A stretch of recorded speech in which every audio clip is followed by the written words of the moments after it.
Córdoba, soy médico internista especializado en alergología.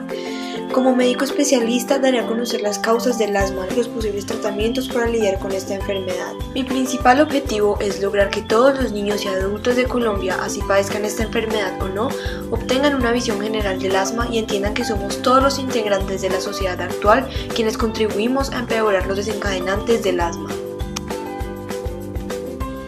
De manera que si se crea conciencia social en el país y se empieza a actuar rápidamente, lograremos construir un mejor Colombia y un mejor planeta para todos los niños y adultos que sufren de esta común enfermedad, la cual, según la Organización Mundial de la Salud, afecta alrededor de 235.000 millones de personas alrededor del mundo. El asma es una enfermedad que afecta a personas de todas las edades, sin embargo, esta suele comenzar desde la infancia. Pero, ¿qué es lo que realmente conocemos como el asma? Esta es una enfermedad crónica, es decir, que es constante. El asma es una enfermedad en los pulmones que inflama las vías respiratorias.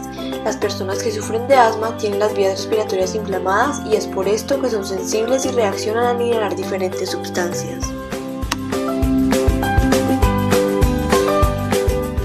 Cuando las vías respiratorias reaccionan, los músculos se contraen y así estas se estrechan y es por esto que llega menos aire a los pulmones. Además de esto, las células de las vías respiratorias producen una mucosidad, la cual es un líquido espeso que estrecha aún más las vías. De manera que cuando en las personas asmáticas las dificultades para respirar ocurren frecuentemente, a esto se le denomina como una crisis asmática. En las crisis asmáticas, debido a que no se puede respirar, la falta de oxígeno en los órganos del cuerpo pueden llevar a la muerte desafortunadamente.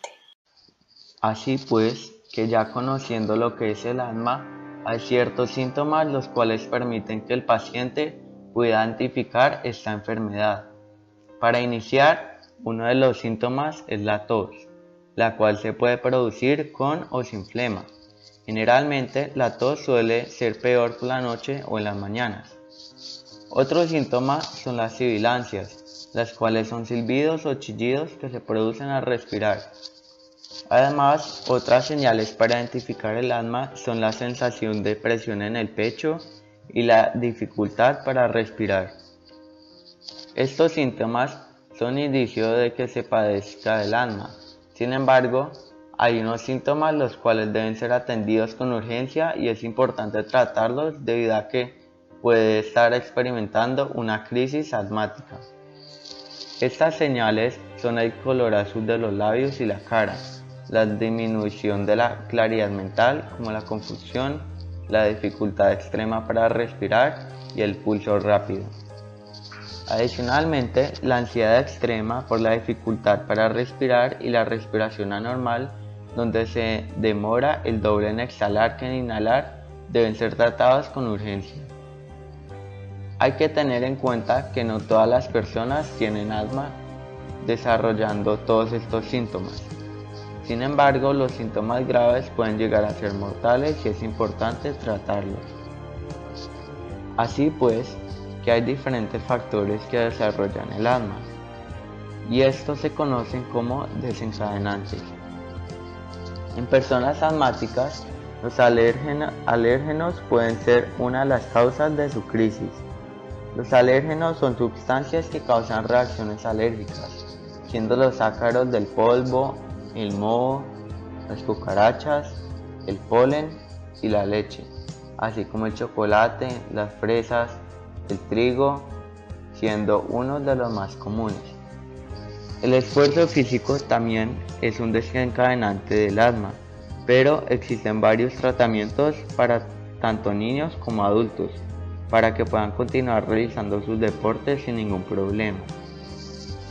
También los climas con temperaturas extremas, muy frías, calientes, el viento y los cambios de humedad pueden ser desencadenantes del asma.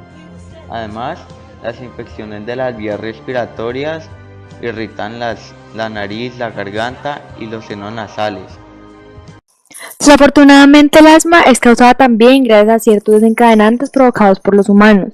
El humo del tabaco es un desencadenante muy común, tanto en los niños o adultos asmáticos que reciben el humo exhalado son afectados porque este humo tiene muchas sustancias tóxicas que irritan las vías respiratorias. Por otro lado, los contaminantes atmosféricos empeoran las inflamaciones que hay en las vías respiratorias de las personas asmáticas, aumentando su reactividad. Si aparatos como estufas de gas y chimeneas no tienen una buena ventilación o un buen funcionamiento, generan contaminantes interiores, sustancias como el monóxido de carbono, el dióxido nítrico, la materia particulada y el dióxido de azufre son generadas. Por otro lado, el ozono a nivel del suelo se encuentra cerca de la superficie de la Tierra y es otro contaminante peligroso. Se causa cuando el sol actúa sobre el oxígeno y la polución de los escapes de automóviles, plantas de energías y plantas químicas. Cuando se expone al ozono debido a la irritación de las vías respiratorias, las personas asmáticas tienen una disminución en su función respiratoria. Entonces se causan dificultades para respirar. También el óxido de nitrógeno es un gas que se libera por los tubos de escape y en las plantas de energía, aportando a la creación del smog y el ozono a nivel del suelo. Las personas asmáticas expuestas al NO2 sufren de una disminución en la función respiratoria adicionalmente a las partículas contaminantes en el aire que se les conoce como PM10. Se causan por la combustión industrial de la emisión de gases de vehículos, las reacciones de los gases en la atmósfera como SO2 y NO, incrementando el exponerse a los altos niveles de PM10. Puedo afirmar que el asma es una enfermedad que no tiene cura, pero siguiendo los tratamientos se previenen las molestias de los síntomas y los ataques asmáticos. También se mantiene una buena función de los pulmones para así poder controlar las inflamaciones de las vías respiratorias.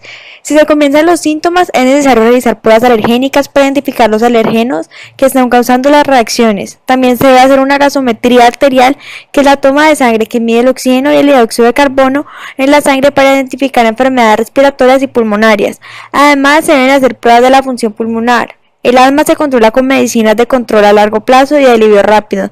Las medicinas de corto a largo plazo reducen las inflamaciones de las vías respiratorias, teniendo problemas para respirar o teniendo un ataque. Además, se deben tomar antes de hacer ejercicio para ayudar a prevenir síntomas causados por la actividad. Los medicamentos de alivio suelen ser los inhaladores que dilatan los bronquios para permitir el paso del oxígeno, de manera que es vital reducir los desencadenantes y las sustancias que irritan las vías respiratorias. Así que se recomienda evitar el consumo de tabaco en zonas públicas, evadir que las demás personas sin miedo reciban e inhalen este humo.